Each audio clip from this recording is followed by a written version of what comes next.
Good afternoon friends. आज मैं एक मोस्ट डिमांडिंग टॉपिक पे वीडियो बना रहा हूँ कि आपका जो बैंक आपने जो वहाँ पे एफडी कराई है उस पर टीडीएस काट लेता है ना।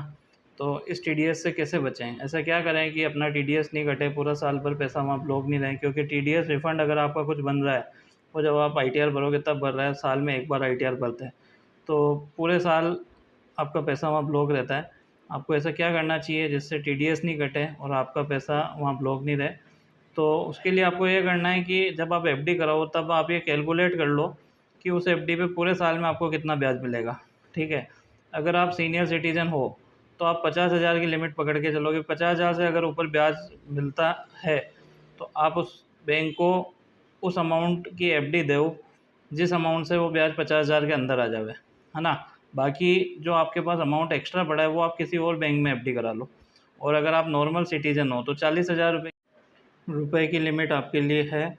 तो आप जब एफडी कराओ तब ये कैलकुलेट कर लो कि उस साल में आपको उस बैंक से उस एफडी पे 40,000 रुपये से कम ब्याज मिलेगा या ज़्यादा मिलेगा। अगर 40,000 रुपये से कम ब्याज मिलता है तब तो कोई दिक्कत ही नहीं है। 40,000 रुपये से ज़्यादा ब्याज अगर आपको मिलता है तो आप उस बैंक को छोड़ के किसी और बैंक में एफडी करा लो। मतलब 40,000 रुपये से कम ब्याज आपको पर बैंक से लेना है। अगर मान लो आपने कैलकुलेट किया आपका ब्याज 45,000 हो रहा है तो आप उस अमाउंट की एफडी करो जिससे आपका ब्याज 38,000 रुपये बन जावे, ताकि 39,000 रुपये बन जावे, 40,000 रुपये बन जावे, ताकि क्या है कि वो बैंक उस अमाउंट तक आपका कोई टीडीएस काटेगा ही नहीं और बाकी का एक्सेस अमाउंट किसी और बैंक में एफडी करा लो। तो वो दूसरा बैंक भी सिंस उसका अमाउंट 40,000 से कम है तो उस पर भी टीडीएस नहीं कटेगा। इससे क्या आपका पैसा ब्लॉक नहीं होगा आपको, और आपकी रिस्क भी डिवाइड हो जाएगी, है ना।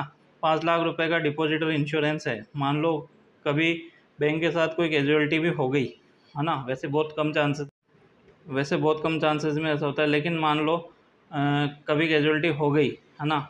तो उस केस में क्या है कि आपकी रिस्क भी डिवाइड हो जाएगी। आपका कुछ पैसा किसी बैंक में, कुछ पैसा किसी बैंक में, और आपका टीडीएस भी नहीं कटेगा। इससे क्या मल्टीपल बेनिफिट्स आपको हो जाएंगे।